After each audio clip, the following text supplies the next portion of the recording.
So when we look at what may not appear to be a progressive situation that puts athlete health, and that is the case, it doesn't mean these are bad people. That doesn't mean they're beating their kids. It doesn't mean they're robbing banks. It's okay to say people aren't good at their job. Like that's not, and in fact, if you're good at your job, whoever is listening, and like you should think you're good at your job, the laws of life and just basic science of probability says if you're good at your job, it's only because someone else is not good. Like if you line up 100 people and they're judged in some arbitrary way, whether it's sensitive or not, they're being judged. You have a couple 10s, you got a couple 8s, 7s, you're gonna see lots of 6s, 5s, and 4s, and then what if you eliminated all of the 6s and below?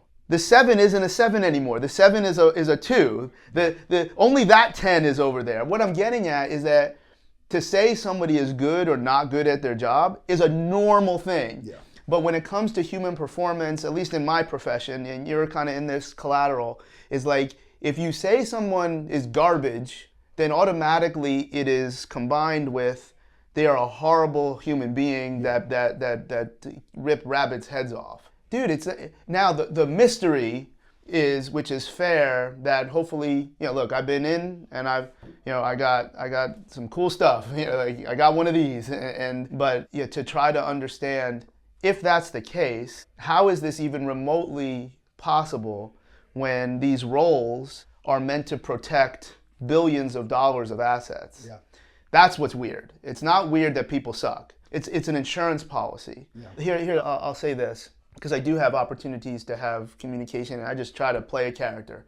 It's sometimes hard to look at certain people and be, how do I crack this nut? But the GM picks the knives.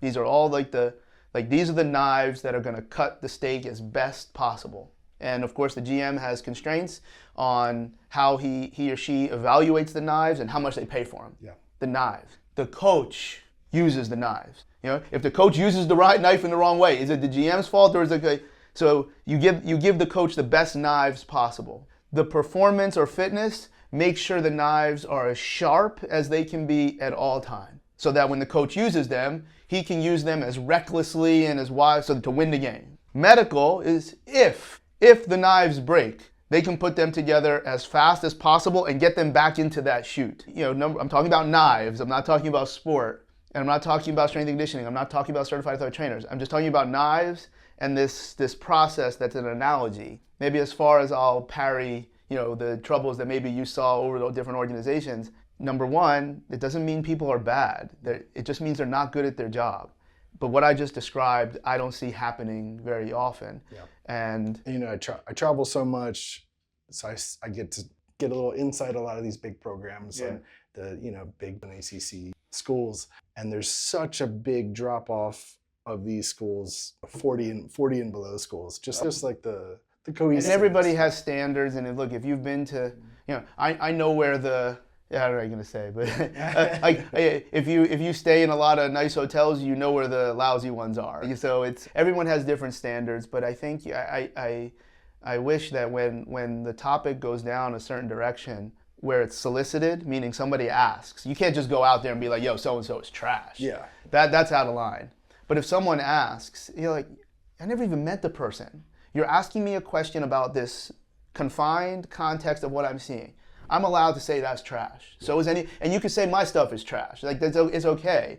I might roll my eyes. You should roll your eyes too, but that's not what happens. People get mad and then they knuckle up and then it becomes something different than what the original conversation was. And as you know, for the clientele that you work with, sometimes they're 45 minutes late and you got 15 minutes. You're like, okay, what am I gonna do? So you do that, and then the athlete tells an agent what they did. They're like, he did that? You're like, I'm very liberal in giving my opinion when asked. I don't like doing it in a public setting because I don't want to hurt somebody. It doesn't matter to me. It matters more to them. It doesn't matter to me. What I will say is that whether it's people that have no clue and relative, I did a podcast talking about Aaron Rodgers, and I'm like, one of the big concepts was, we're not there. Like, we don't know what he's doing. All I know is what we see on TV, and I'm pretty sure he's not doing anything that's like would demonstrate this wild thing. You know, I also was very comfortable saying publicly that it's disappointing that no one has brought up human growth hormone. Yeah. Here's an individual that stood in front of the world and said that he was inoculated. Of course, he's using that word specifically because then he can say, I never said I wasn't vaccinated. He basically sat in front of the world that said that he didn't have to go by the rules. Yeah. He wouldn't do it again. The human growth hormone will easily explain his progression. Anyway, you have to be asked. That's my point. You have to be asked, and you have to be able to give an opinion, and it doesn't matter. And that's why I don't like doing it, you know, really in a public setting. But I think getting back to, you know, 15 minutes, or somebody shows up late, or like, what do you do?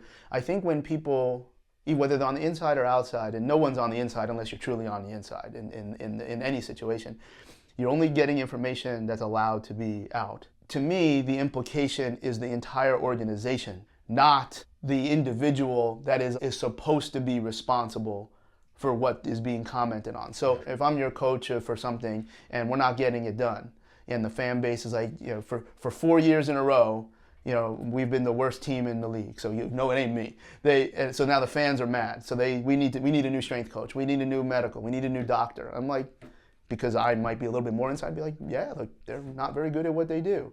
But no one really knows that.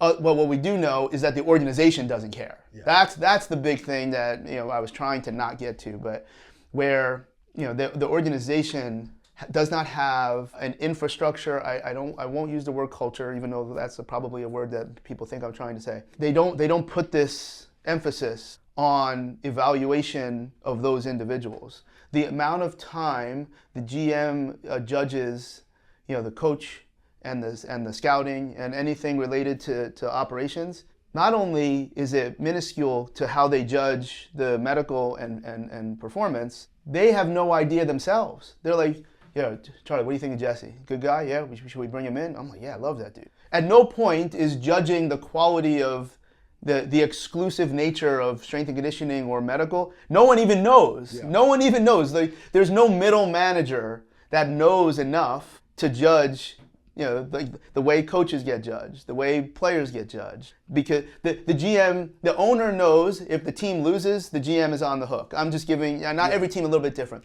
The GM knows enough about football that if the coach is calling a dive play on 3rd and 9, and we're not converting, he's calling a dive play with a spread on, like, okay, the GM knows enough about football. Every GM, even if it's a young guy that never played at a high level, they understand the game to be able to judge what the coach is doing. The coach judges if the players are executing at a high level, meaning, of course, players are going to make mistakes, but they know enough of what those mistakes are and how they're doing it.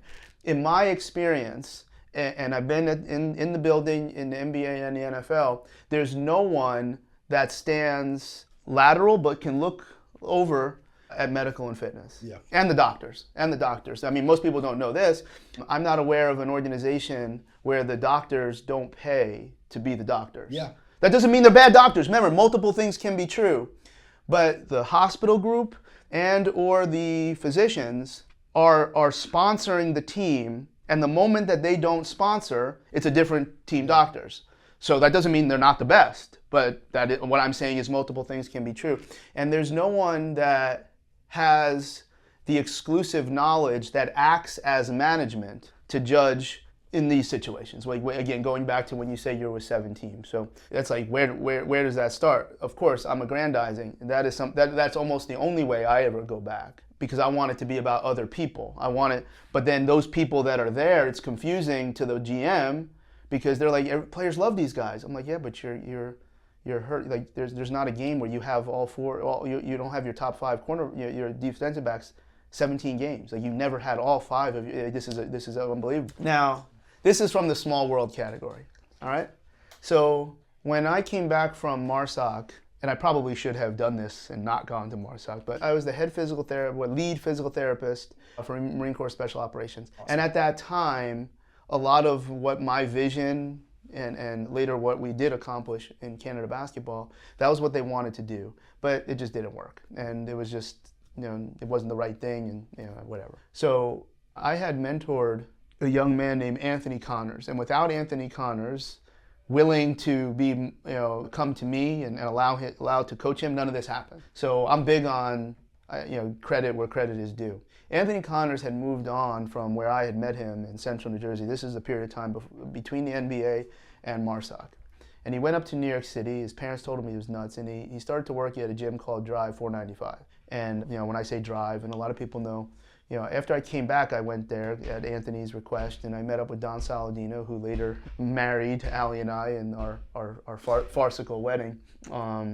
So at Drive, I think, believe it or not, there was a point that I had more run on social media than Don in the early 10s, where there was some type of contest or some kind of online poll that what was the best gym in New York City. And we were either 4th or 5th, I think it's 4th, but we were the top gym that wasn't corporate. So it was like Equinox, like New York Sports Club. Remember, this is like 2013 or 14. New York Sports Club, Lifetime wasn't there yet.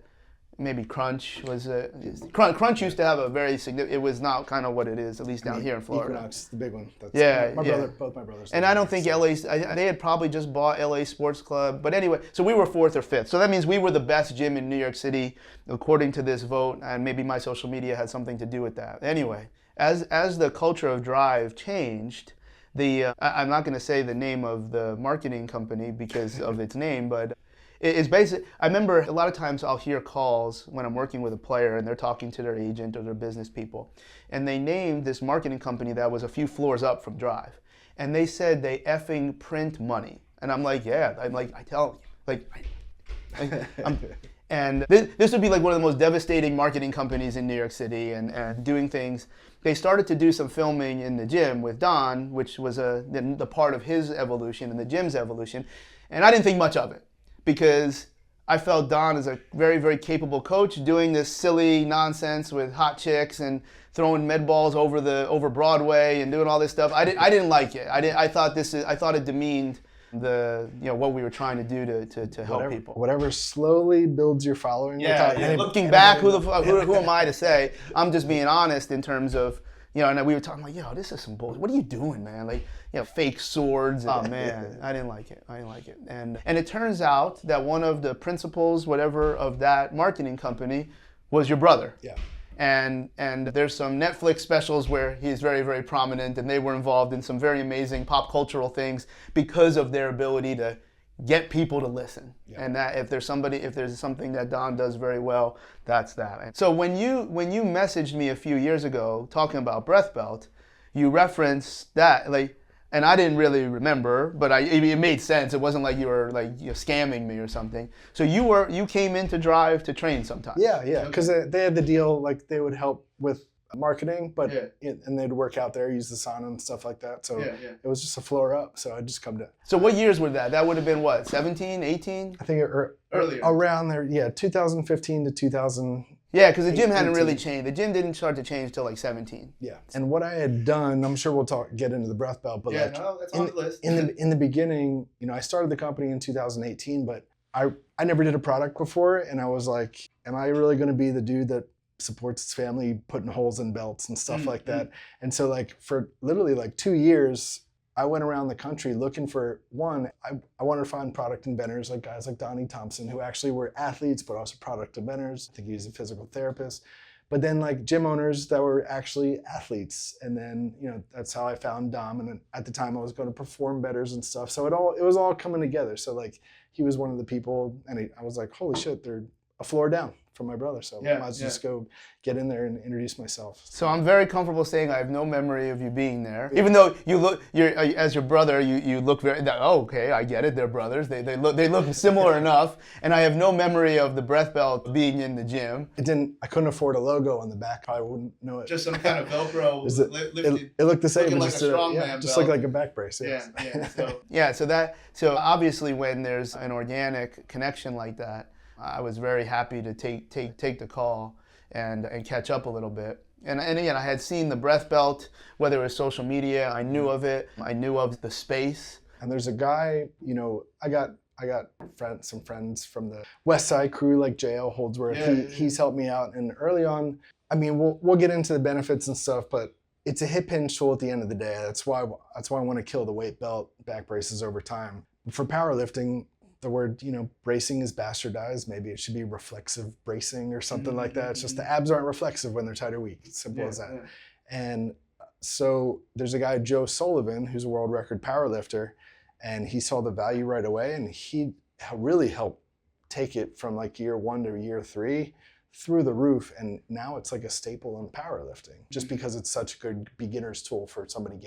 But guys like Chris Duffin, who did that 1,000 times 3, like he's in the videos, you can see he's wearing it in the prep. See, it's hard for me because I can't identify if somebody's wearing this versus something else. But the utility of a belt is, one thing that many of us learned from Louis, it would be more of a response to wearing the assisted powerlifting gear, or even wrist wraps or knee wraps, special shoes, anything that some type. Everybody has this weird line that they draw of what's assistive or not assistive. What Louis would say is, if you wear a bench shirt, and even if it puts on 250 pounds, which would be staggering, 200 pounds on your bench press, your elbows are not being covered. The shirt doesn't do anything for your elbows. It doesn't do anything for X.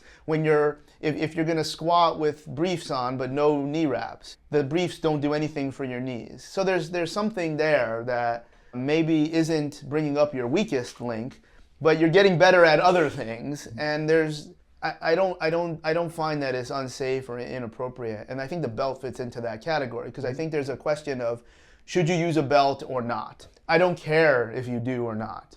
It's not crucial. So sometimes people will use the rationale, which I think has validity, is, well, if you're not going to wear a belt when you do your sport, you shouldn't wear a belt when you do this. Okay? Yeah. Well, if you believe, I don't, but if you believe that achieving certain amounts of limit strength for everywhere else in your body other than where the belt is reacting, well, there's probably value to that. And you got to wear a belt to bring up that particular weak link of the trunk, the lower, your